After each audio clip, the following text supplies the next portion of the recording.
All right, so let's see here. I'm going to share my screen.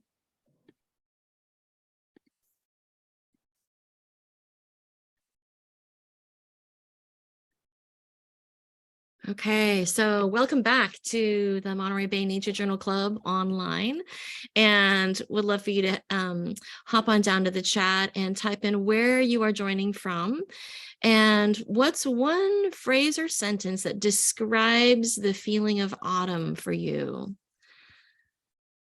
Just give you a moment to think about that. Describes the feeling of autumn for you.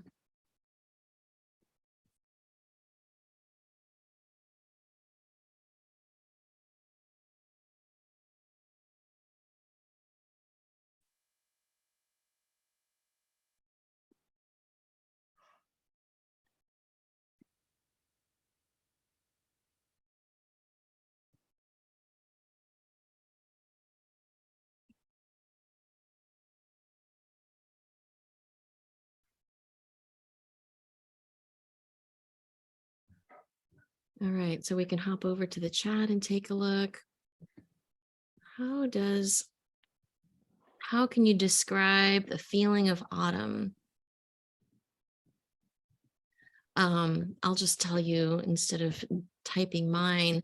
I'm from Central California coast in Monterey Bay, and I'm in rural Castroville. So it's a little close to the coast, about inland, about 6 miles. And one phrase or sentence that describes the feeling of autumn for me is it's this gradual gathering and slowing down. I think that's how I'll describe it, is a slowing down. So we can hop on over to see what everyone else has been putting in the chat. We have Tennessee, depressing. Yeah, some folks have that experience when the days get shorter. Della here in Monterey Bay says warblers and sparrows are back. Yes, it's actually, it brings me joy when I hear those. Christie's in Marina, Margaret Joe's in San Francisco. Oh, autumn is all about the smells. Yeah. Margaret Joe, what kind of smells do you smell in autumn? Maybe you can type that in there. Ava is also in San Francisco. There's fog and spider. Oh yes, spiders, large spiders. I've seen those too. Mary in Richmond, Virginia. Autumns bring a welcome break from the summer heat and humidity. Nancy, Yorba Linda, rejuvenating. Jane in Norfolk, Virginia. Autumn mornings are cool and fresh. Christy here in the Bay, leaves changing with many colors, popping out and then slowly fading. April, welcome April from Washington. The scent, the smell changes from summer to fall, even before it cools very much. Margaret Jo, oh, the smell of fireplaces, wet leaves and earth. Oh my goodness, that's really beautiful. I love hearing those phrases. And maybe after seeing what was in the chat, you can write down in your journal if you come up with another phrase or maybe another idea of what does autumn mean to you? How does it make you feel? What do you experience? And that could be feel physically with your senses, or feeling like inside a sensation or an emotional, just something that happens like in your emotions, what it makes you feel. And so as we were talking this morning, think about autumn, and anything that pops up, just write in the margin of your paper. I did this with some students, and someone said pumpkin spice lattes. So there's someone who's got their sugary coffee drinks in mind, but we can see those changes too. Like I see at the grocery store, more pumpkins and gourds. That's kind of like a fun sign of the seasons too. So even if we can't get out into deep wild nature, we can still see nature changing if we get to the farmer's market or the grocery store as well. Okay, or even just stepping outside. All right, let's see. I'm gonna do, let's see, I think most of you have been here before. I'm just gonna look at the gallery. I don't know if there's anyone who's new to our group. I think most of you have been here before. Maybe Tamara is joining. Welcome, Tamara. I think most of you have been here before. Today we're going to do something a little different. We're going to be just reflecting on autumn. And I'm going to give some opportunities for everyone to share something from their nearby nature or in their journal, to kind of get us inspired, so that when we stop and do a little nature journaling, we can maybe look through a different lens, or maybe be inspired to look for something outside. So what brings you here today? Maybe you can type in the chat, what made you log into this meeting today? Were you looking forward to a particular aspect of our monthly call? Or yeah, what is it? What is it that brings you? Is it, to connect with other nature journalers? Is it to just get a practice going because it's hard for you to stop and put nature journaling into your life? Or maybe it's just wanting to learn more about how you can bring nature into your journal. I'm going to give you just a moment to do that. So, what brings you here today?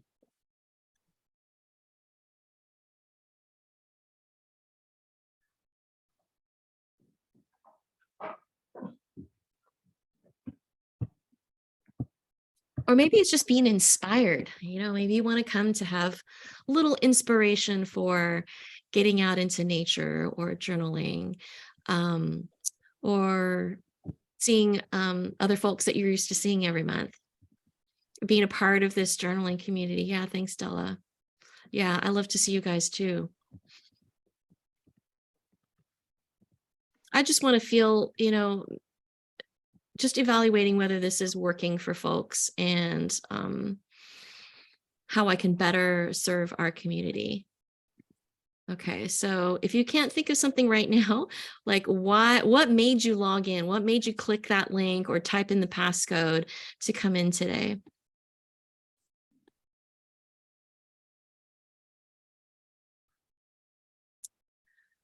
Okay, all right, so is that we've got wanting to get back into nature journaling, and the timing worked. Love the meetings looking at nature through, oops, just lost that, through different lens inspires me to practice. Yeah, seeing nature through someone else's eyes, right? Being able to share and connect, reconnect with the group. I know, sorry, we couldn't meet last month. We had a wild wonder week. Let's see, fun to connect, be encouraged, take time to pause and reflect. Yeah, that's what I love to do too. Thank you, Mary. Your heart is always so generous and open and inspires me. And Nancy says the opportunity not only to see what others are doing, but to hear about the experience that led to the entry. Yes, right. Not just a picture, a static picture of someone's journal page, but maybe an explanation of what made you stop, right? What made you stop? Why did you notice that thing? Or what did you discover? What did you learn from it? How did it, how did it inspire you? Inspiration for Taylor. Need a jump start today and enjoy Melinda's calmness. Thanks, Taylor. I'm glad you're here. Feeling discouraged about not doing art lately. And yesterday I went to an art studio tour that reopened the door for me to come back. Yay! I'm so glad. I'm so glad for those of you who have made it through the maybe difficulties in trying to get that link this morning in the email, and then taking that extra effort to reach out and connect. So speaking of connection, I'm going to share something else that for the announcement. So thank you for those of you who had shared. And if you want to add anything else, please feel free to send me an email, put it in the chat. I'm just, kind of revisiting the Sunday Nature Journal Club online to see how it is of benefit to everyone, and how I might be able to change it if it needs to change to serve your needs, the community's needs. Okay. All right. So a few announcements. Topics, any other ideas that you have about what you'd like to see in our monthly sessions, please let me know. You can put it in the chat. If you're able to come in person, I'm doing, I think, maybe one more outdoor nature, or not outdoor, this one's going to be indoors because it's dark, in Santa Cruz this year. And then Marina Library has invited me to come every month for the next 9 months. So if you come down to Marina, you can come check it out, and thank Friends of Marina Library for sponsoring that and inviting me to come, to make that possible for me to bring that offering to you on Saturday mornings once a month. Whoops, this is an old one. I have another offering, bookbinding, for those of you who couldn't make it last time. I've heard some folks that said they wanted to come but couldn't make that day. I am doing one more session November 4th. It's a Friday morning. And this is, maybe if you celebrate gift giving in December, you might consider making a gift for yourself or for a loved one. We'll be making nature journals, and these are 7 by 10 nature journals, the size that I use, this size. You can see it next to my face, if you can see me. It's this size, and it's got a fun binding that's easy to do. It just takes a little bit of time, but we can do this together. So we'll be able to do that together. I think, Eva, do you have the co-host notes page open? Yep, and I posted the events page link and the November 2020 bookbinding class. Great, awesome. And then for those of you who are on, I think you're all on my newsletter, so you should already get, if you check the newsletter for this week, all of those links are on there. So if you just scroll down and you're interested in any of these things, you can join in, and some classes on demand. I'll be hopefully adding some new ones there this winter.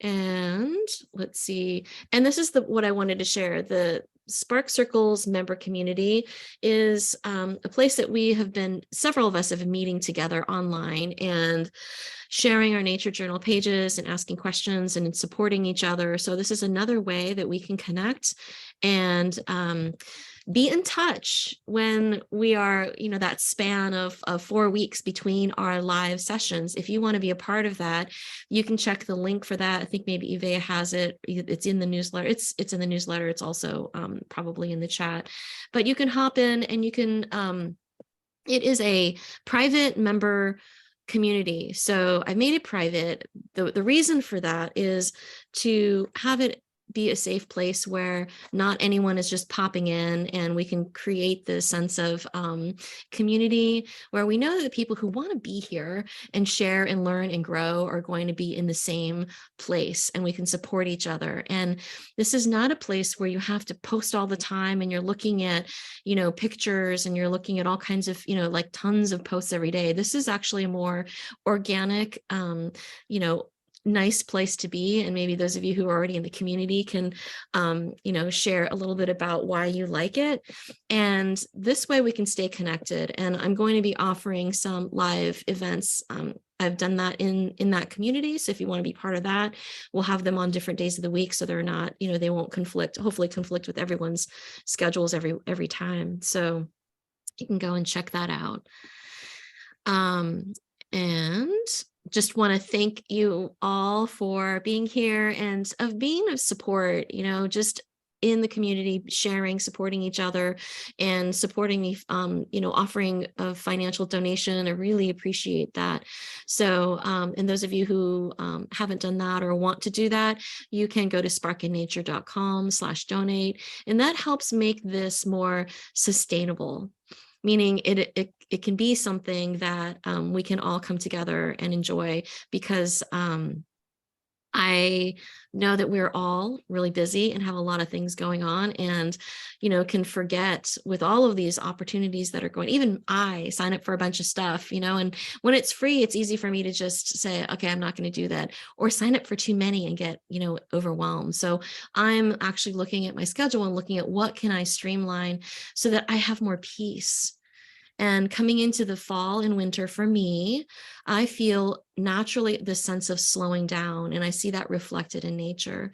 So if any of you also, are sensing that, reflect on what is it that you would really like to do this fall and winter, and maybe streamlining and not going so rapidly like we have been in the spring and summer.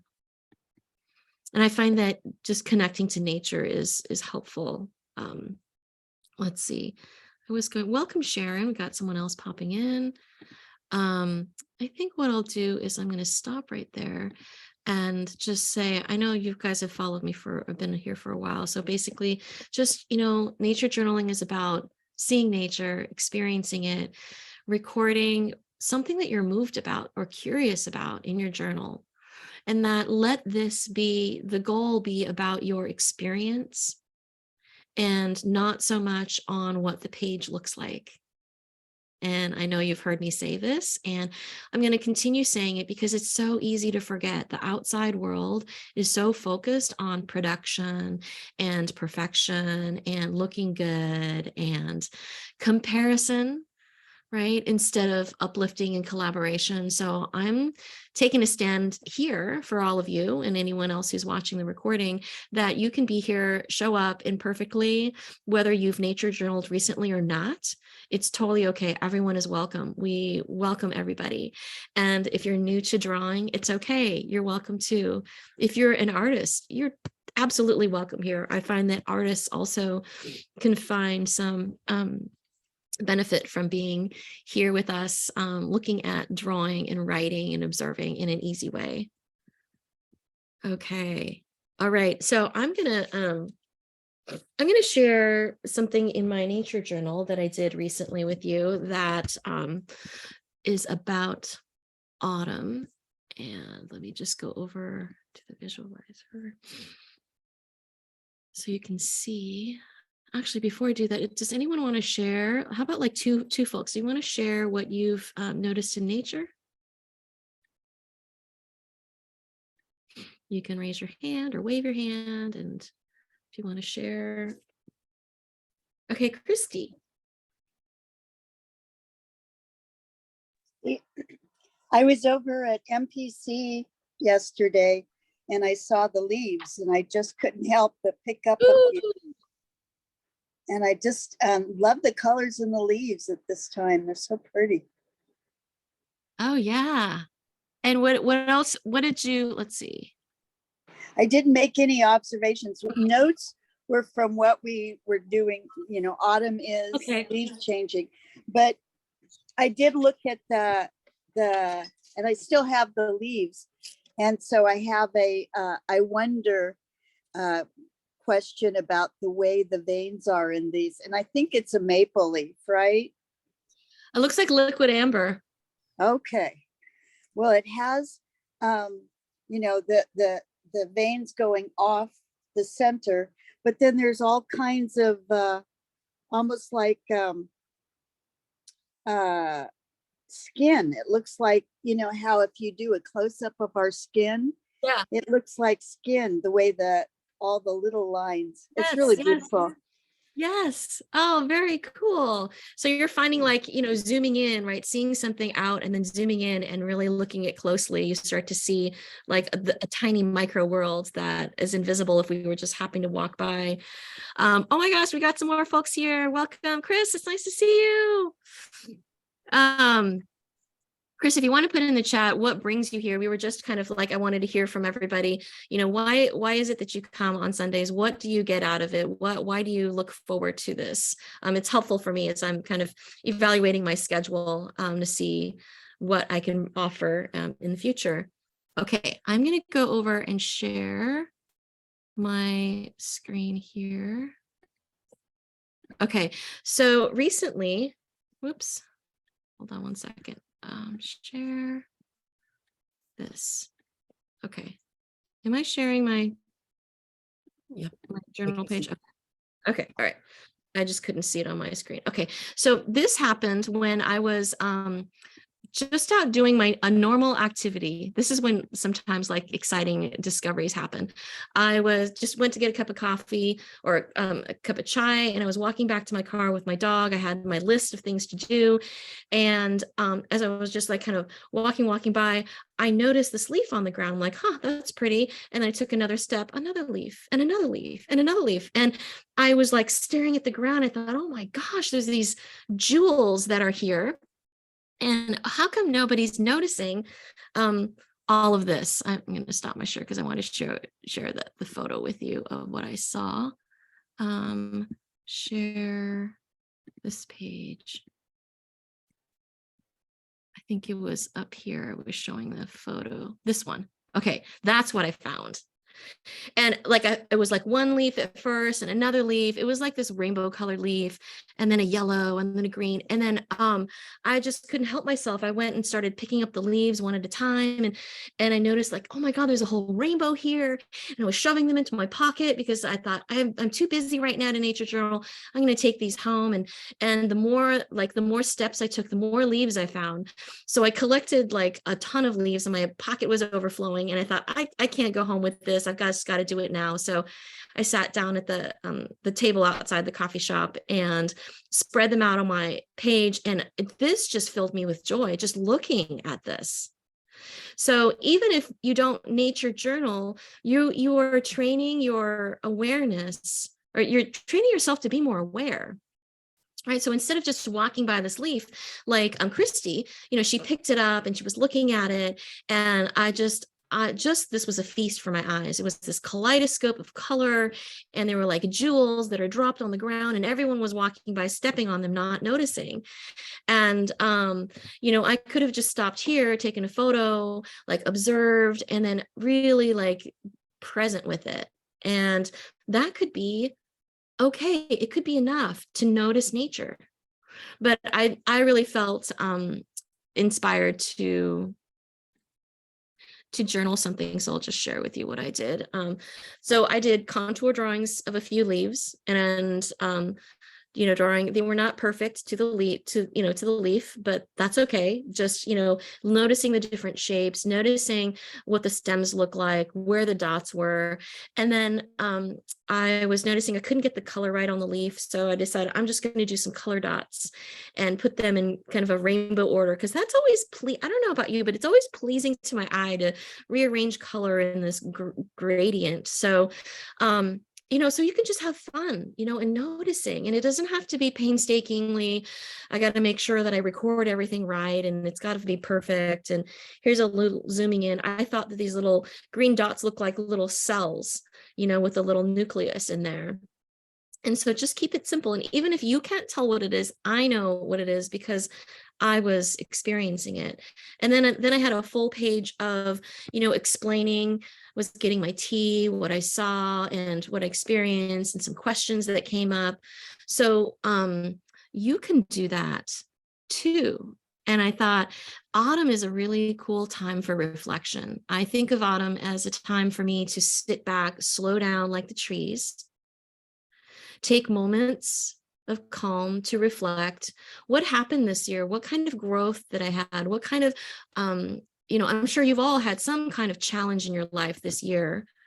What challenge did you face, and how did you learn from it or overcome it? And it's a really beautiful time to reflect. So I'm just going to throw that out there, that you can use your journal to reflect on things that had happened, how you made it feel, what it reminds you of, what it inspires you to do. So I want to take a few minutes here. I'm going to go over to the chat to see. Let's see. Okay, so I want to jump over and maybe take a few minutes here for folks to think about something that you've noticed in nature that you would like to share, something that stood out for you. And this is not, to judge anybody. This is like, you're going to give us all ideas, right? By sharing. It could be something really small. Like I love someone was saying, the smell of smoke from the fire, from the fireplaces, that certainly is a sign of a shifting season.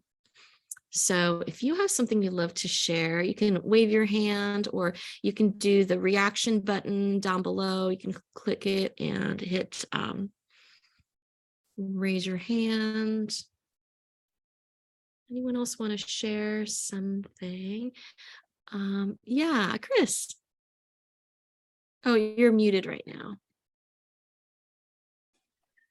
I haven't logged it yet, so it's not in my journal, but I've been collecting information.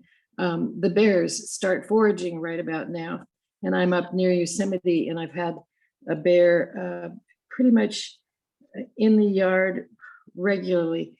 who has dumped over cans full of seed, broken into my freezer, strewn trash all around. And it's really a big deal. And it started making me notice other characters and how they eat more, because it is getting close to winter and they feel it coming on. I've been here for 20 years and I've never had a bear this aggressive about this. And Nick explained too, he's just really bulking up. So that's one thing. Oh, I love that, Chris. Like watching our wildlife. Not everyone is fortunate enough to see bears. And so by your sharing that experience, it makes us think. It made me think. It's like, oh, right, hibernation. Yeah.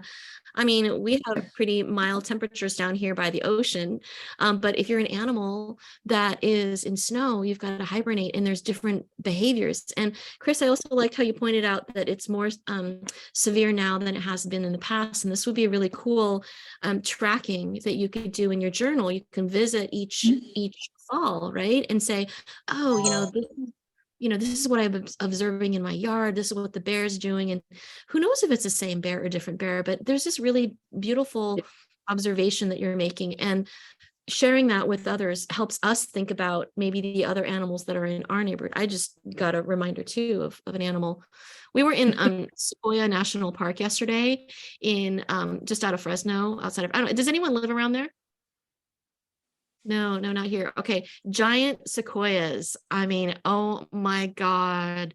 As we were driving in, I just was giddy with excitement to see these massive trees. If no one's seen them before, you've got to make a trip out there. But when I went on a walk, my husband stayed back with the dog because they don't allow dogs on the trails. And he said he saw a squirrel climb up one of the trees and rip some bark off. And then he kept tearing bark and filling his mouth full of bark, and then it ran off. And I thought, I didn't know squirrels did that, and so I'm going to keep an eye out, because squirrels, where it snows, they're going to need to make a little den, I guess, right? And so we don't have to be experts about nature, but we can be curious and wonder like children, this joyful exploration, right? And let's make that okay to be curious and ask questions, because the rest of the world is so serious. And what I've learned in the last couple of years is that we need to inspire more curiosity and wonder. We need people to be, I think all of you are in the age range that, you've probably are already very curious, but younger people, I notice that they'll just accept things, without question. Like, not that you're questioning authority, but what I mean is like, does that make sense to you? Does that make you go, that's weird? And we're losing that ability in our younger generations, which are going to be our peers, right, when they're older. So let's share our curiosity and wonder with everybody. Yeah, April.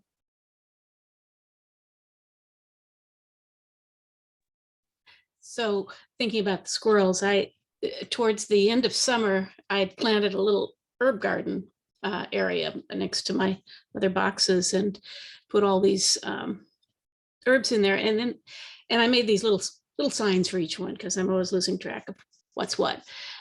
And every day I go out there, and for the first week, the signs were all pulled up or knocked over kind of thing. And it was like, what is this?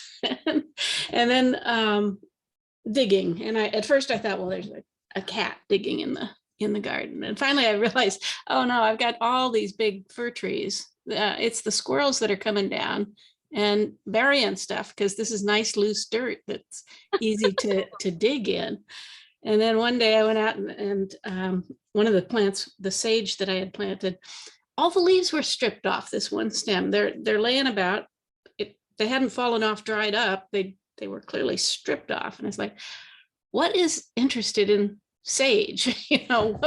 Is it a squirrel? Is it some other creature? So I've been thinking I've got to set up a camera or something and figure out what is having such fun in this particular little garden box. But anyway, it's the busyness of fall and trying to store stuff.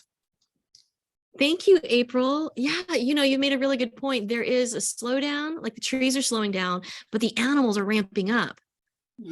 because they've got to, right? So the animals need to do their thing before winter, and the trees need to do their thing, which is like sucking up chlorophyll from the leaves, right? Absorbing it, and then dropping those leaves, the deciduous trees, dropping those leaves before the winter comes.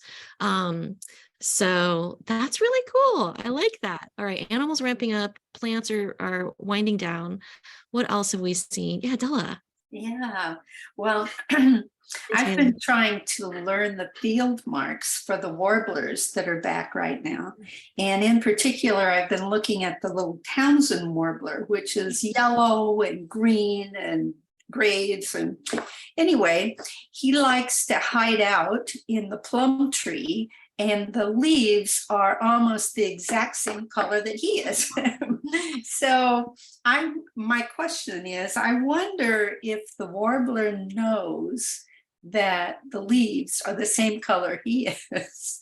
And it's interesting how he hides behind a leaf. It always seems to be that he's behind a leaf. So I'm wondering if he knows I'm looking at him.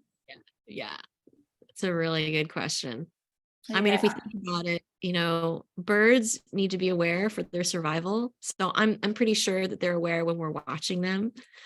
Yeah, but it's kind of cute to think like he's like hiding behind the leaf because Della's also watching. You just see a little glimpse of his head, and then you see a little glimpse of his tail, and it's just how do you you know, sketch his field marks when you can only see a little bit of him at a time?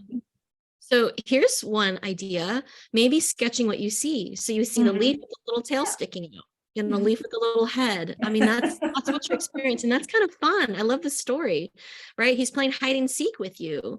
So your nature journal doesn't have to be about, okay, I have to get this thing that I want to look at. The bird is teaching you something else about him. He's teaching you about his behavior, and maybe some fun story about what he's doing, you know, guessing what he might be doing in your yard. And then the field marks will come, right, over time with the more that you look. Yeah, I know it's hard when there's leaves in the way when you're trying to look at little birds. Thank you, Della. Let's see, Taylor has her hand up. Continuing on with the birds, and I was having the same problem because when I come home from work, I take my cup of coffee outside and sit and it's usually the cardinals and the wrens and that sort of thing. But then one day I looked and I thought, oh, that's a female, well, now I just forgot. Rose-breasted grosbeak, and I wasn't sure, but I was watching the markings and everything, and I thought, yeah. And then the next day, it was kind of confirmed because I had a juvenile male rose-breasted grosbeak because its throat wasn't that blood red.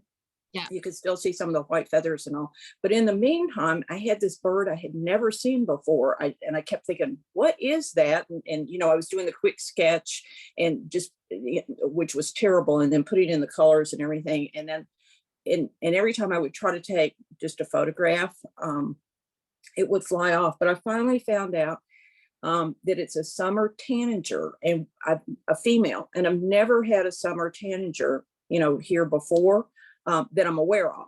They could have come, when I wasn't watching or anything, but I've been just absolutely fascinated with this bird because it was on the suet feeder along with the rose-breasted grosbeaks and everything, and has just a little cheep and all, and just an absolute beautiful bird. And I thought, is this just, kind of like the grosbeaks transitory, going through, either, I guess, south or north, whichever, where it's going for the winter months and everything. But it was absolutely thrilling, to get to see this unusual bird. It was just like, oh, there's a bird, and then being able to talk, a colleague that likes to nature and bird, I said, have you ever, it's like, oh yeah, I think it may be.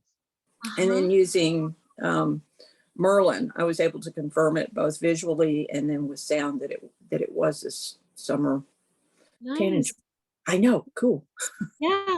And, by watching nature carefully, we start to discover those things, right? If you weren't looking at the birds, you might not even notice that there was a summer tanager there. And even if a summer tanager never comes, you're discovering all these different things about the rose-breasted grosbeak and maybe the timing of their molt, like the way they change their feathers, how they change from a juvenile to an adult. You're starting to become an expert of the birds that come to your feeder because you're taking the time to watch.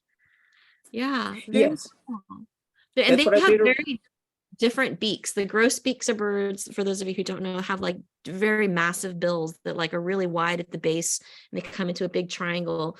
But the tanagers have a different shape beak. So when you're looking at birds, looking at the beaks will give you a like right away, you'll be able to tell those are a little bit different, even if the colors are similar. Yes. Very Yeah. cool. So it was fun, and it's my little 30 minutes of relaxation when I come home. But that's what's depressing is it's getting darker earlier, Yes. so I won't be able to. And then the other weird thing that we've had here in Tennessee is we haven't had a lot of rain, less than an inch since, or just slightly over an inch since the 1st of September. So we have red flag warnings. It's sprinkling right now, which we're all thrilled for. And so I had Nature Journal, red flags, because I thought I don't remember having those before. It's very dry. Yeah. Yeah. Well, keep track of your birds. They're going to teach us a lot about what's going on. Birds are, very mobile and they can move in different places. And so finding birds that come to your neighborhood that you didn't see before, is really, not only is it just really cool to see a new bird, but, helping you understand maybe how they're, being affected by changes. So yeah. Very cool. Thank you. Thanks. Yeah. Anyone else want to share a sign of autumn that's going on in their nearby nature? It doesn't have to be a journal page. If you want to, actually, we haven't even looked at journal pages. If you want to hold up your page, anyone, and share, that's always really helpful for us to kind of see, getting ideas on like, how did you journal that thing? What did you decide to put in about that? So, or if you just want to share verbally, that's okay too. Anyone else notice something else? So we're talking about leaves, spiders. Evea brought up spiders, and that reminded me that I've been seeing lots of spiders. I don't know if you guys have seen spiders. I think I posted, maybe it was in Spark Circles, I posted some photos of some really cool spider webs in my garden that are only really visible in the early morning with the dewdrops on it. They're like glowing in the daytime. In the early morning, but in the afternoon, they're almost invisible. I almost walked through one when I was watering my garden. So, it's just really interesting that they're just very secretive, but there's this amazing life that's going on. Spiders are hunting all these different bugs and, killing them and eating them and leaving their little pieces behind and destroying nests and cleaning up nests and rebuilding. There's just all of this craziness going on. Anyone else see any signs of, praying mantis? Tamara, that's so cool. She had a big praying mantis in her house 2 days ago. I'm in Castroville. I've never seen a praying mantis in my garden until like 2 weeks ago. My next door neighbor came over with her granddaughter. They were walking around the garden, took a picture. And by the time I got out, it wasn't there. So I thought, that's cool. This is praying mantis season. All right, Christy. I saw a wonderful spider web over in Ryan Ranch, maybe about a month ago. And it was a good size one, maybe about 2 feet by, 2 feet. And it was just intact. And it was at the corner of one of the buildings. And in one of the, near the molding of the corner, there was the spider, but he had hairy legs. And so it was a bigger spider. It was tiny, and he was really hunkered back in there waiting for his prey. But it looked like it was either a baby tarantula or a brown recluse. I don't know, because the legs were it was a bigger spider. And they were very hairy. So, yes, we have tarantulas here. Yeah, that's really cool. Yeah. That's also a sign of seasons, right? Yeah.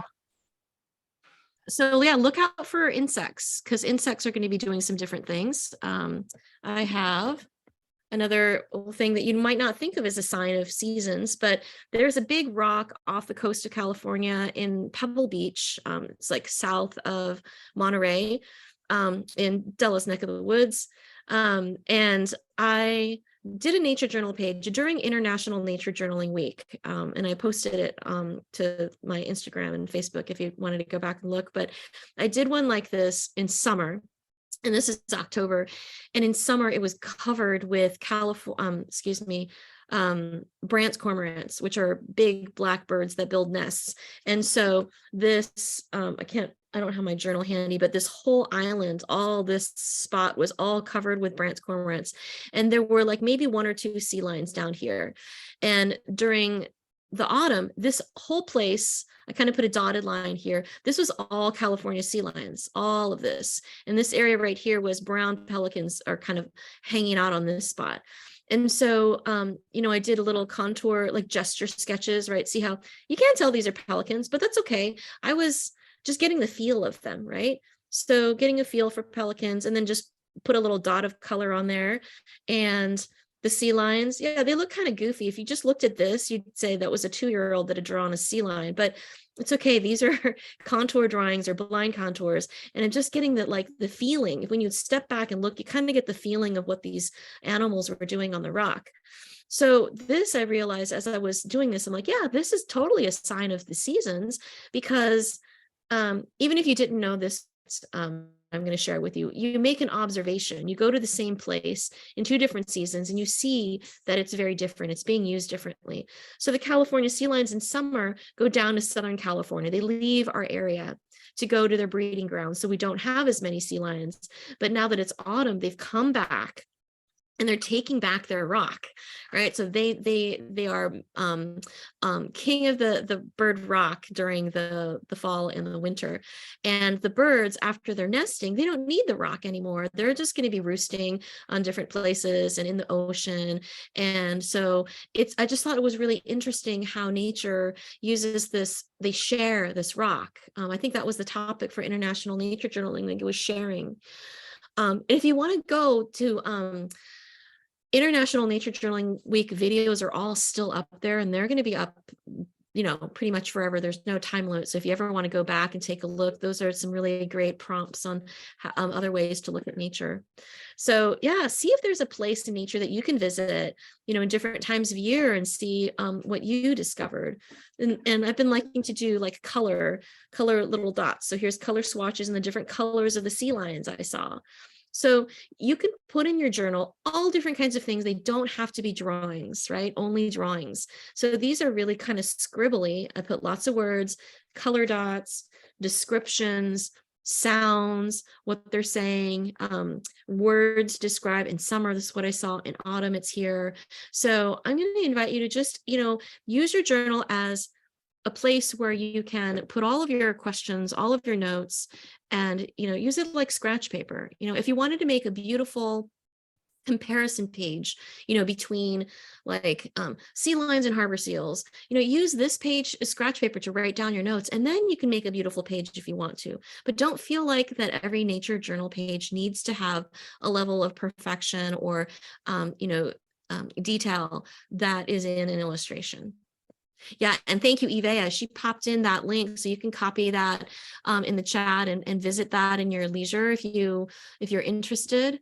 Okay, so let's do a little warm-up sketching together, and then we'll go and either look out your window for some nature journaling or take some time to reflect on one thing in autumn, and that you'll maybe sketch from your memory or write down words from your memory. So we're going to go, and I'm going to share my desktop here.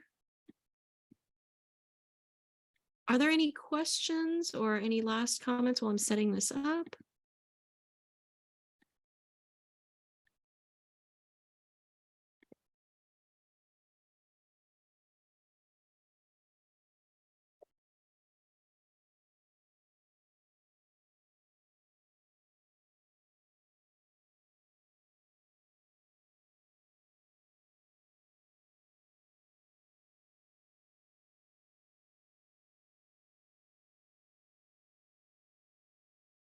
find a blank page here.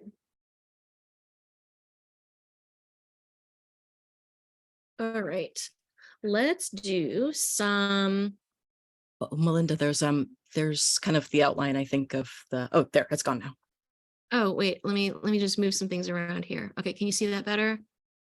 Oh yeah, it was more like that, the gallery view. Yeah, it's gone now. Okay, all right. So let's do, this is line of action, and we're gonna run through some. They don't have plants, so we'll just do some animals today, and just know that this skill is transferable to plants, other organisms. And let's do, I'll just put the date here, October 16. I'm sorry, I apologize. It seems like there's a ghost outline of the gallery view boxes. Oh, how's that? Okay, it's good. Sorry about that. Okay, thank you for telling me, because I don't want that to obscure our page here. All right, let's do shoot, I'm running out of ink.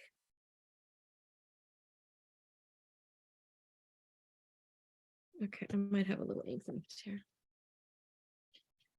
Let's do some contour drawings. So we'll do this as modified contour drawings. And just as a reminder, I like to do them with continuous line drawings. So I'm going to write here just so you remember: contour,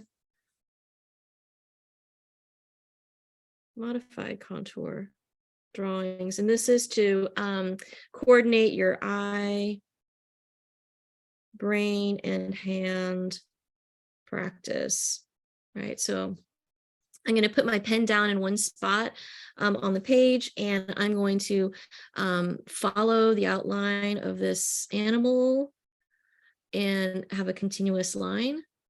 So whatever draws your fancy. I'm kind of really interested in his cowlick. He has cool hair coming out. And one continuous line, just following the outline of, oh, there's his ear. I didn't notice that until we stopped to draw it. He's got a little tag here. And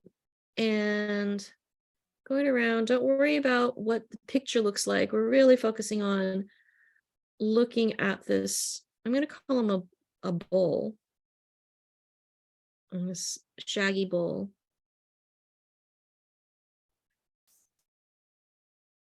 And it's not about making a exact drawing. Whoa, look at his toenails are curved on this one. We start to notice some interesting things about this animal that might have been invisible to us earlier. Okay, I'm getting too into the shagginess, so I'm going to go a little quicker. I don't want to be too shaggy. We'll go across to his back. Wait, is that him? This might be another guy in the back, huh? Well, okay, I'm just going to draw that. I don't know what that is. A tail? Do they have tails? Yeah. And then, oh, wait, that I just drew the second guy. It's okay. This is the first guy. Shaggy. Yes. All right. And don't worry about what your bull drawing looks like, because it's not going to be on gallery. I mean, to show. It's really just about helping us notice nature. Okay, there we go. All right, I'm just going to move on to the next one. That took a long time. Let's see. Okay, ooh, cool. All right, let's do this scorpion. I think it's scorpion. Yeah, it's a scorpion, because the claws remind me of crab claws. So, while you're doing the modified drawing, you're noticing these details and thinking, huh, look at that. This totally reminds me of a crab claw that I picked up from the beach the other day. And then it makes me wonder, like, yeah, they are related. Or if I didn't know that, I might think, I wonder if they're related. I ran out of room.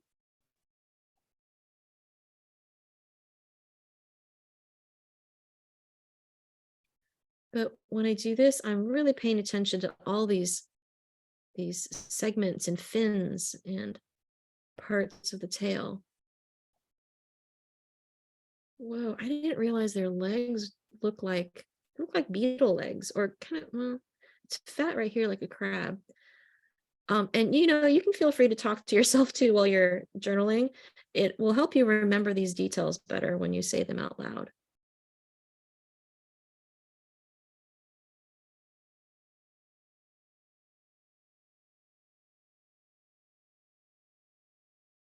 Oh, that looks like a dot of glue underneath. So this is a mounted scorpion.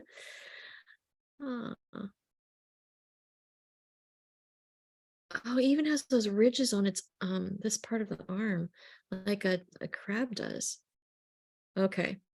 So, you know, at first I was a little kind of weirded out by this picture, but now that I've done this contour drawing, I'm really fascinated. I want to explore it a little bit more. Okay, let's do a little frog.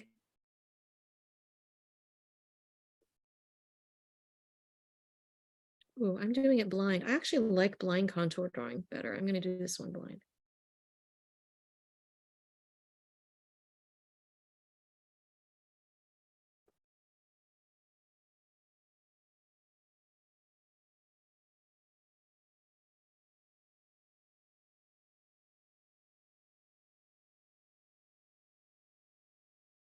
All right, and a bunny. Feel free to do blind or modified. I think I'm going to go blind because I'm feeling more relaxed with blind contour drawings right now. So.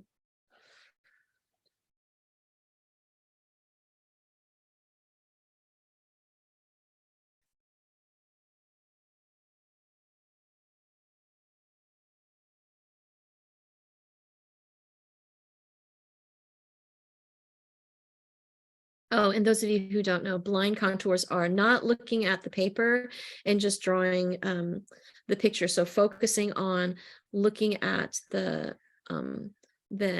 animal that's on the screen, and your pen is following what you're seeing without looking at the paper. So I'm not looking at my paper because I just feel like doing blind contours right now. Ooh, okay, moving on to the next one. And this is just warming us up to kind of get into observing. Look at the cute little ears.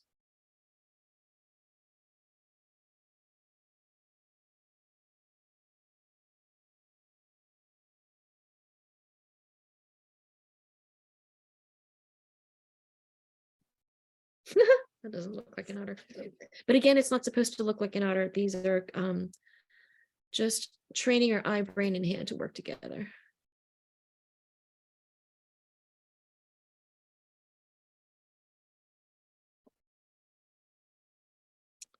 Look at all those wrinkles.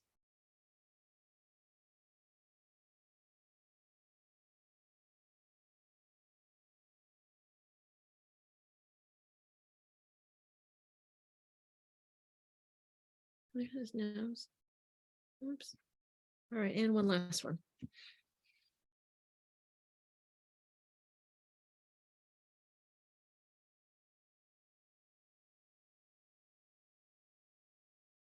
And so with these drawings, you can put as much or as little detail as you want. You can do them quickly. You can take more time and add more detail.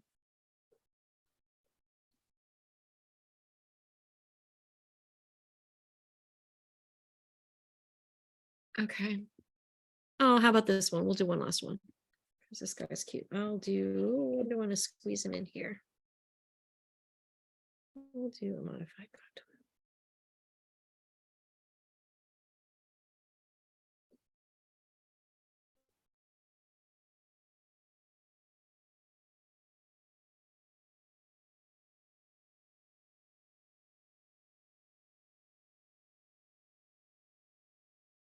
Okay.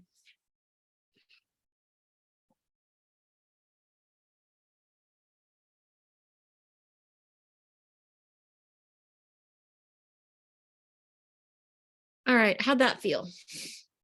Feel free to unmute or pop in the chat. Have you done this before? You guys have done, yeah, most of you have done this before, right? With me? Yeah. Yeah. All right.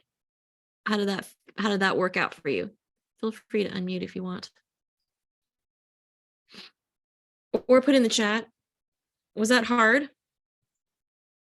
Those of you haven't like maybe drawn a little while, maybe it was feeling a little rusty. So that was a practice, right? This is just so that we can warm ourselves up, get like, what's the word I'm trying to look for? Let me stop my share. Get disconnected from that inner critic. It's almost like I see these like tendrils that are attached, like do you know what a mussel is? Like it's a bivalve, like a clam, and they attach to rocks with these long threads that they stick out. They're called byssal threads. And so these mussels are stuck on rocks with all these threads that anchor them to the rock. And I feel like when we do these contour drawings, we can like break those little anchors that connect our inner critic to to us, and maybe loosen that hold that inner critic has for perfection and, you know, the need to do things perfectly, and that we can practice loosening up. And if you wanted to just mute temporarily, you can press and hold the space bar on your computer.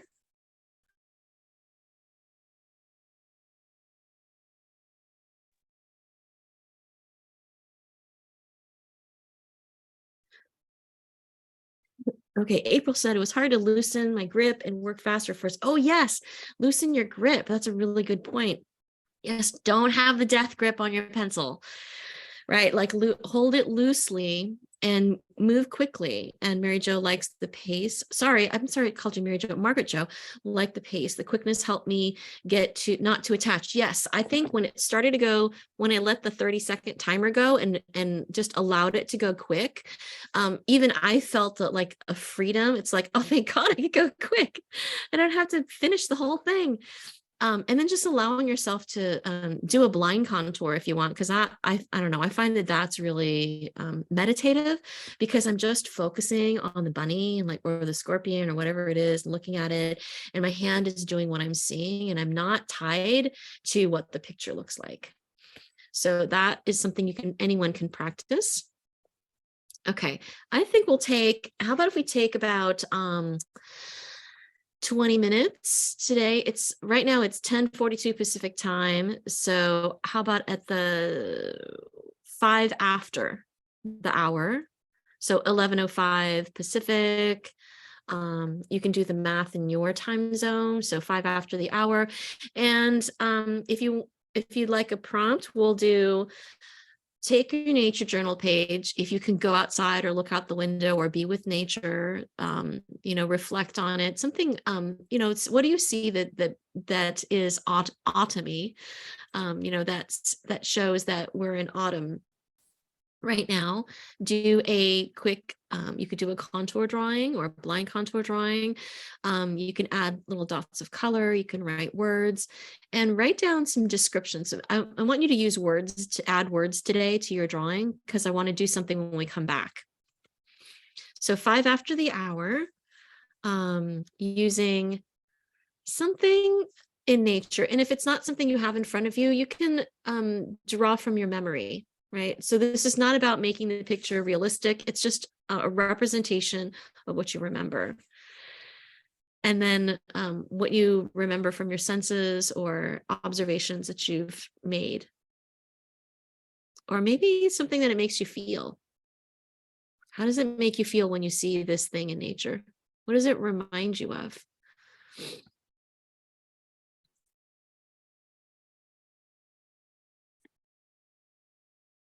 All right, so we'll be back. I'll stick around here, but you can feel free to work on, step outside or draw from a photo that you've taken, and not worry so much about the picture as it is about just like reflecting on nature. Melinda?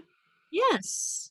I'm wondering if we could talk just a little bit after the class to see if we can. Okay, so coming back, I'm going to share my screen here. And let me see if you can see. Okay. So sometimes when I go out, I might not know what I want to do right away, and I'll just sit. And so don't feel like when you go out, you have to journal right away. And I just sat and listened to the birds in the garden. And I don't usually have a plan for what I put in my journal because I'm not focused on it being a pretty page. I want to help use the journal to help me notice nature a little bit better. So my way of saying hello to the white-crowned sparrows and golden-crowned sparrows is just noting their song in my journal. And so that was the first, I did my kind of date, and then I came over and I was writing down their song. This one was going, ear, ear, ear, ee. Yeah, really do it really well. And right, of the golden crowned sparrow, and they were doing over and over again. So I like to just draw them out like little lines. And this is my notation, is like I make brackets so I know where low and high is, and then I could just make this notation, and no one has to know what this means, right? This is just for you. This is for me to say, hello, white-crowned sparrow, hello, golden-crowned sparrow. And then there was this choo-choo-choo-choo-choo. I'm not sure who that is, but it was this chattery little bird. And noticing the sky, there were a couple of turkey vultures circling, soaring. So I write down the turkey vultures soaring in wide spirals silently, right? So it doesn't have to be scientific, how many feet up in the air, and there were two doing this, blah, blah, blah. You can, but I'm just giving you permission to just do this more naturally from the heart. How did it make you feel? I said the crown sparrow song fills me with joy. That's not new, but I just felt like writing it just to kind of anchor it in there. And then the sky was white, thick clouds obscuring the blue sky with a white blanket, and I thought, okay, I want to put a little drawing in there. I did a close-up. I went to the rose bush and did a contour drawing, and lo and behold, while I was doing this, I discovered that there was a little fly on there. And as I went around this one rose hip and up to the leaves, I noticed another fly sitting very silently. And it made me wonder about flies, because oftentimes when we see flies, they're annoying us, right? They're flying around our face or flying around the food or on dog poo. And I just, it just occurred to me, I'm like, they're very still. I wonder if they do this often, and so just being curious. And then tiny little sketches. They just, scribbled a crow landing. I don't know what it looks like when it lands, but I think it has its wings spread and look kind of like this, but it's enough for me to note that this is what it just reminds me. Like there was a sound that the crow made when it landed. It was like this whoosh of his feet grabbing the branch and the leaves just shaking, the whole tree as it landed. And I just thought that was kind of cool. And noticing the plum branches are bare, but on the lower part of the tree, there's lots more leaves. And then I came in. And so this is my experience in nature in the 10 minutes that I had outside. And this is a starting point, and if you're having trouble finding time to get into nature, 5 minutes can be something where you just observe and just even write words. It doesn't have to be anything elaborate. And if you wanted to add color later, I might add color later. I'm going to do something in the center here is probably pull 3 or 4 of these phrases, these descriptions, to make a poem about my morning sit. And I can just do it live right now to show you how easy it is. It could be grabbing these descriptions of the sky, maybe the turkey vultures soaring in wide silent spirals. Crows land on the walnut tree with a whoosh. 2 flies, in silence, 2 flies sitting on the rose bush. So there's this like stillness, there's stillness in the air. So the theme in the 10 minutes I was out there was this quietness, quiet and stillness. So I might just pull those in here. I'll just do it now. And you can do the same, is like pull 3 or 4 phrases that you have in your journal. If you haven't written 3 or 4 descriptions, do it now. Write down something that you've noticed. It doesn't have to be beautiful poetry. This is just like just regular descriptions, right? And then write those, maybe put a star next, you can put them wherever in your journal and just put stars next to them. I think I'll do that too. I'm going to put a star with that line, this one, this one.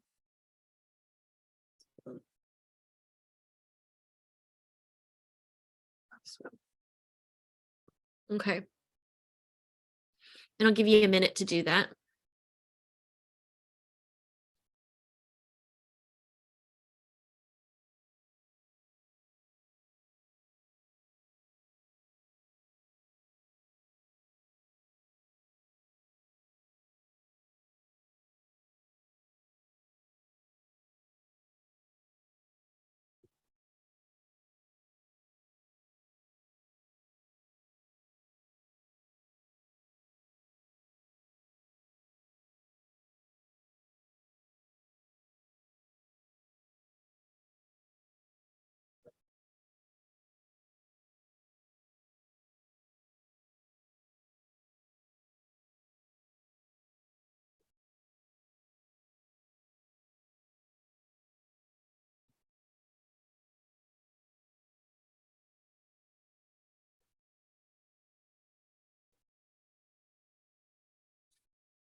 Okay, did anyone get a chance to put little stars or marks next to their 3 or 4 or 5 or 6 phrases? This could be, so what I'm making is a list of my observations during my kind of nature sit that I did for 10 or 15 minutes. So this could be considered a list poem, which is just, if you look it up online, you can find list poems where the author will just make a list of something, on a theme or an activity, or maybe it's a conversation or something they saw in nature. So I'm going to read this to you. And this is just the phrases that I read, and I just lined them up and put them in and just added a couple lines. All right. So my list poem for today is Sitting Quietly in the Garden. Turkey vultures overhead, soaring in silent, wide spirals. Thick, high clouds obscure the blue sky. A thick white blanket of fluffiness. A crow lands on the walnut tree with a whoosh, the gentle shaking of leaves. 2 flies quietly sit on rose leaves. The song of song sparrows, or crown sparrows, fill me with joy. Quiet sit spot in the garden. So you too can write poetry. Yeah, how was that? What do you think? I just did it live to show you that a poem in your nature journal does not have to be painstakingly painful.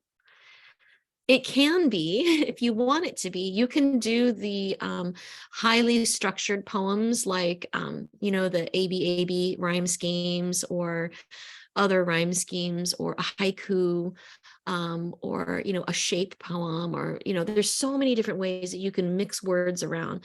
But today I wanted to just have you nature journal, sit in nature, write down your observations, and then make a list of those observations to become a poem for the day. And this doesn't mean that you can't modify it later. Maybe this is, like I said, this is scratch paper. I am using pen so that I don't have the perfectionist going on and saying, no, you need to put those lines, reverse those lines. You need to check the spelling. You need to put that phrase in. I just took a pen and I just randomly picked the sentences and put them in. If I wanted to clean this poem up, I can do that later. But in my nature journal, I just use it. It's raw data, so to speak, right? It's the raw experience, and I can draw on this to do more later. Oh, Christy, do you want to read your haiku? I haven't read it out loud yet, but I'll give it a try. I've been following my leaves monstera. I have a pretty good sized monstera, and it had a new leaf, so I took pictures every day. So I've been wanting to put that down. Okay. And so a new leaf is born. It juts off of another, stem holding new life, holding life new. Nice. Yeah. And for those of you who don't know, haiku has 3 lines with the 7 syllables. Is it 757? New leaf. 5, 7, and 5. 575. Yeah. I always forget which is which. 575. And that, like, I feel like is like concentrated, your experience concentrated in these, these short syllables. So yeah, haikus are fun little things to do. I really like just, I took a, what was I going to say? Oh, I was just inspired by Emilie Lygren, who is a poet and nature journal teacher and educator. And she offered a class here a few weeks ago, and just writing poetry in nature. And just really like underlined the idea that poetry is so open, and that it doesn't have to be so structured and rigid, that you can just take your nature journal and grab the things you've already written and put them together to create this poem. And I think what this does for me is it really brings that experience, that short experience of 15 minutes, stepping outside my door, sitting on my front porch, I pulled out a folding chair, I sat down. I didn't know what I was going to nature journal, but I just sat and let nature inspire me. And look what comes out, a list poem that I think is just really special for me. This is, a snapshot of an October morning in Castroville, and you can do the same. So I'm going to have you make a note, and really, like, if this speaks to you, make an effort to just pull it all together, write out your poem, and then share it with us. Either you could go to Padlet. I think I still have the Padlet going for a little while. But what I'm shifting on doing is going to Circle to do all of my nature journal sharings, just so it's a safe space where I can monitor things going on, and we can inspire each other. And, that way we can all try new things and support each other and get new ideas. Just like, Emilie, the poet, had shared a way of writing poetry in nature, and it inspired me to do some things with how I write poetry in my journal. And this can inspire you, and you can inspire others, and it can just, keep going around. So is there anyone else who would like to share? Melinda, could you say the name of Emilie's name? Oh, Emilie Lygren, Emilie. She has a new poetry book out. How do you spell her? Oh, Lygren. There we go. Yeah. Have you heard of Orenga? What We Were Born For is the name of her book. That is just really beautiful. I'm not sure if I have, let me see if I have her website handy here. It is Lygren.Emilie EmilieLygren.com is her website. So maybe Eva can type that in here. It's just her first name, last name, no dots. EmilieLygren.com. You can check it out. She also Have does. you heard of the form called Orenga? No, I'm sure there's a bazillion forms. We could probably even start a little conversation thread and circle on that, poetry and like how, like kind of favorite poetry. Yeah, Della is nodding her head. Let's do that. And Chris was waving her hand. I have been observing this area for a long time, and I've never noticed. I just looked straight up for a while. Mm-hmm. And the firs, cedars, the pines are all heavily turning brown at, evenly. I did look a lot when we had the bark beetle problem. They start at the top and it gets brown all the way, as it dies. But this is just even throughout the whole thing. And it seemed to be less on the cedars, but it's definitely a real sign that nature is having a hard time dealing with the lack of water. And then I heard a helicopter go overhead, and that either is somebody looking for a fire or responding to a fire. So that was kind of an alarming thing. I took the time to write down a list poem, alarming brown needle, dry powdery soil at my feet. Nature cries out for winter wetness. Trees are beginning to conserve, and so must I. Thank you. Yeah, thank you for the idea. List poems are easier than haiku. Absolutely. Yes. All right. Anyone else? Would you like to share your, April and then Taylor.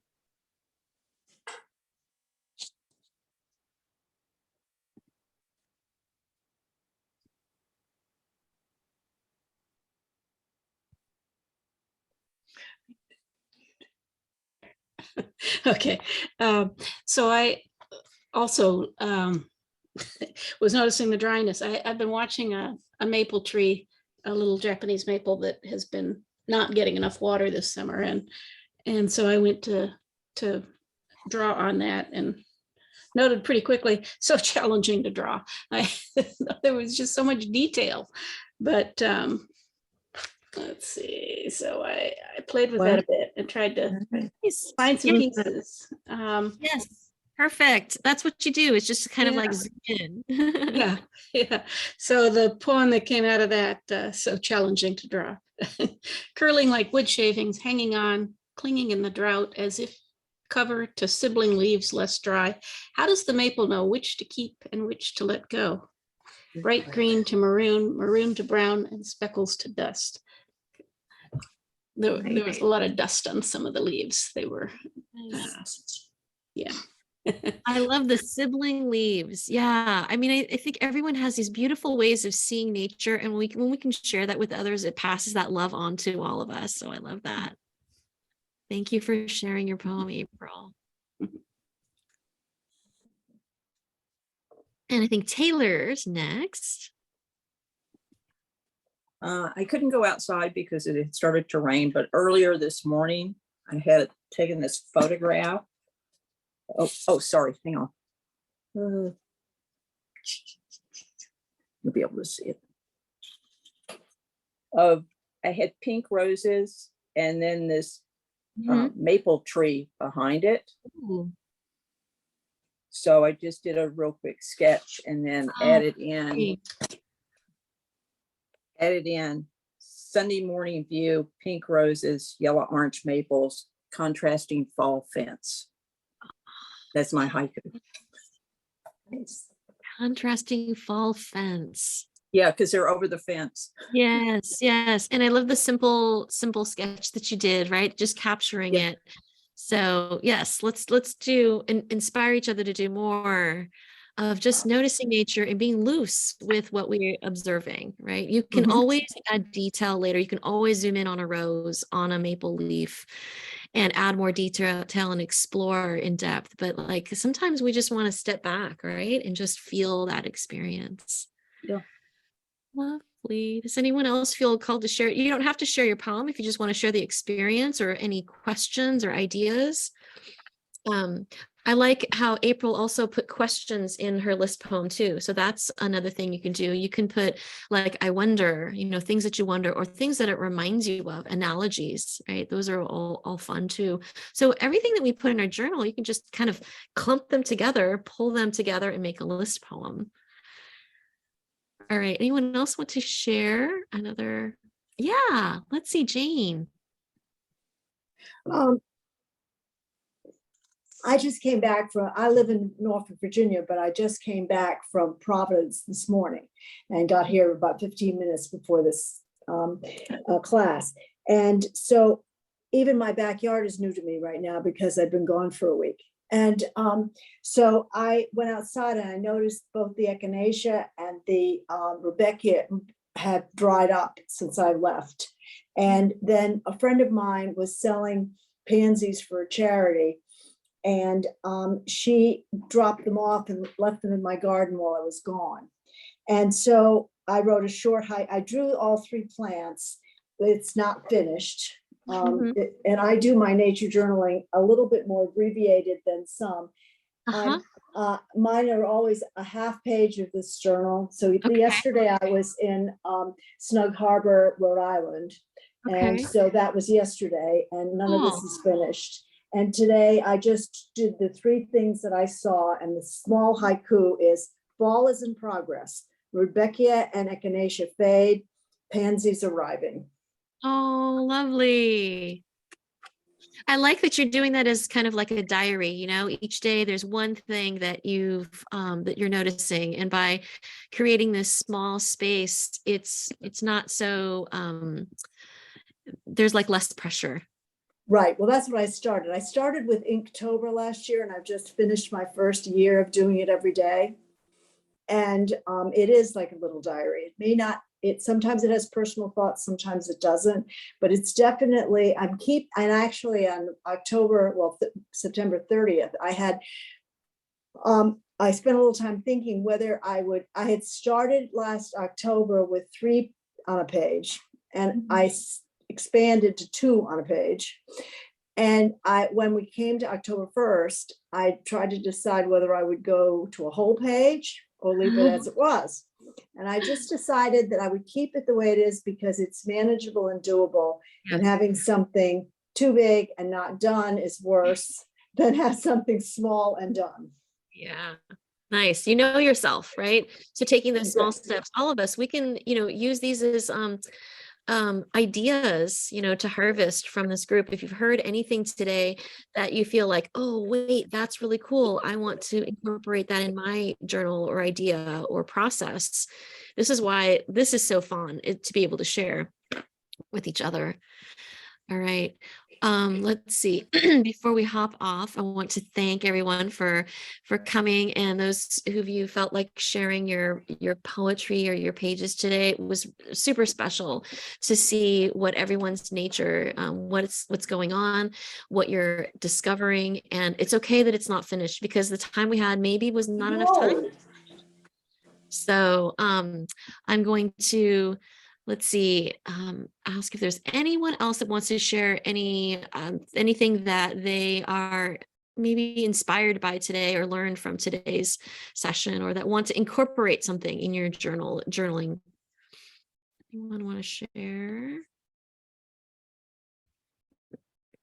Yeah, do you think you can write a poem in your journal this week? Does that feel like doable this week? Yeah, I know Della wanted to share now. Okay. Yeah.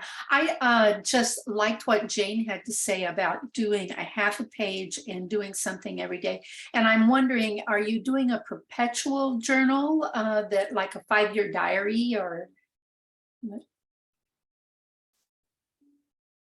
Oh, let's see. No, I'm not. I actually gave it a lot of thought. The woman, Linda, whatever, whoever her name is, who did the thing at the Wild Wonder. Yes. I want to listen to her thing, but she did one for the University of Virginia about a year ago, and maybe 6 months ago.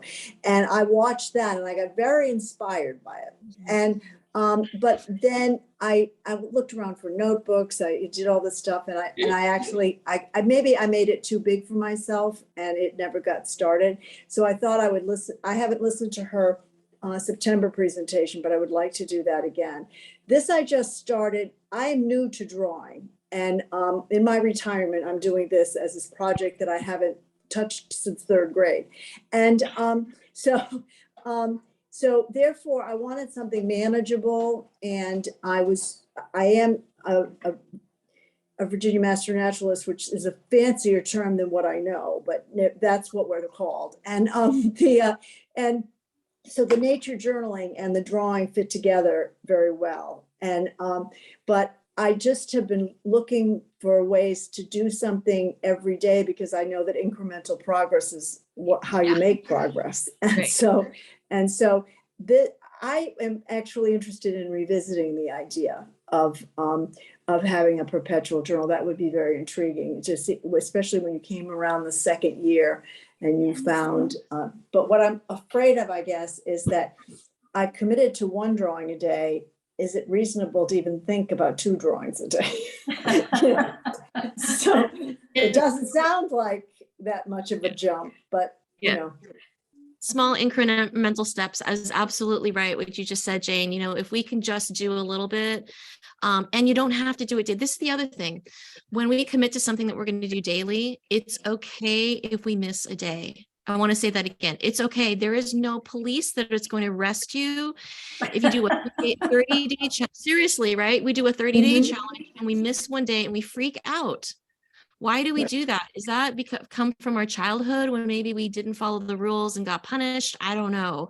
That's something that you can explore. But just what a friend of mine told me, who said that? Who says, and when I say, well, I have to do this every day, who says? Who made the rules? I did 500 day challenges with my kids when they played Suzuki violin. Yeah. And, and we didn't have any intensity involved in that. We kept the pace, the rhythm, but sometimes they would just pick up the violin and play at 1 scale and go to bed, and so what I do with this journal is I number the pages every day from the first day to the 30th or 29th or whatever the date, like the month is. And so I do have spaces, with the idea that maybe I might come back and fill in pages that are blank, but if I don't, I don't. Cool. Okay, before I go to Christy, I want to go back to the perpetual journal idea, because just real quick, I'll share. I was inspired by the perpetual journal idea. I think it was Beth and Burton and I were talking, and I think I saw a page of Laura Gastinger's work. So I got really inspired, and I actually invested a lot of time. I make my own journals, but I made one especially for this process. And then I numbered them by weeks. So I went through January 1 through 7 to 4. I mean, I went through, and I did it in pencil just in case I wanted to change my mind. But then I started to note, as you can see, it's not very full. I would just do 1 little drawing for that week, 1 little drawing. So I managed to do it for a few, and then it got like, oh, I missed the last 3 weeks. I got to go back and draw something. And then I just said, Melinda, let's let yourself off the hook. Right. So you can see, I just did a little bit, but I said, here, there's nothing. Summer. I had to just be okay and say, it's okay. I'm going to put that on my shelf. And I'm going to fill it out when I feel like it. The other thing, I think maybe Della and I have seen this before. Have you seen this book, The Naturalist Notebook? This is a really cool book this is what the cover thing looks like. It's Nathaniel, Wheelwright, and Bernd, Heinrich. They're two naturalists. And there's some really cool stuff in the front entry, you know, kind of more scientific-y, and you don't have to do it in science. But what I really love about this book is halfway through, they have a 5-year calendar journal. So I think this is maybe what Della was talking about. She has a garden version, but this one is really cool because it's already printed. And it has January 1, you know, all the way, but every row is a different year. So I could go back to, I think I started in 2020. I wanted to go back to my journals and then pull out maybe something I saw on those days. And so this is kind of taking some time, and I just have to let myself off the hook. It's like, it doesn't have to be perfect, but I think that maybe 2020, this is 2020. Oh, here we go. Here's some pages where I'm noticing things. And then when in this view, I can look, so maybe Chris with her bear might find some interesting things, or any of you that are tracking things in your garden. In 2022, I think I wrote down when the white crown sparrow, oh, this is no golden crown sparrow. So I was trying to just discover when the last day of the golden crown sparrows are. No golden crown sparrow singing, but I think the first, I got the captured the first day here. But then I noticed that because you have multiple years, you can start to see trends in what your animals are doing. I'm going to try to find. Here we go. First of the season, white crown. I made my own first of the season FOS, white crown sparrow. This was in 2020, came September 23rd. This year it was September 24th. Last year, it was September 19th.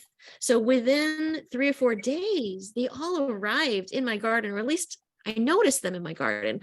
So this is another fun way to track things in your garden. And I wanted to create my own with a notebook, but I think it's going to be hard because there's all these lines and lines and lines and lines that I have to make. So I don't know. Once I finish this 5 years, I might buy another one of these books. Who knows? I think it was like $20. Yeah, $19.99. So, you know, every 5 years, buying a $20 book so that you can fill out this really cool calendar might be, I don't know, you know, I just thought it was kind of fun to try. So check your local bookstore or ask your bookstore to order it, because it's such a really great book. Or maybe check your library and see if they have it. That might be something fun to check out. All right. Just one other comment on that book. I have a companion in my Virginia Master Naturalist who kept the weather records in there for 5 years. Yeah, cool. And so then she ended up at the end of the 5 years, because when I joined with her in this group, she was finishing the 5th year. She did this all a while ago, and now she just spent a little bit of time analyzing the weather data. That's cool for her 5.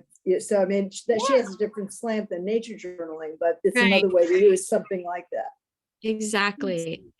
Yeah. Thanks for bringing up that topic. This is really fun to talk about, you know, how different ways of collecting information. But then I want to step back and say, like, give yourself some compassion.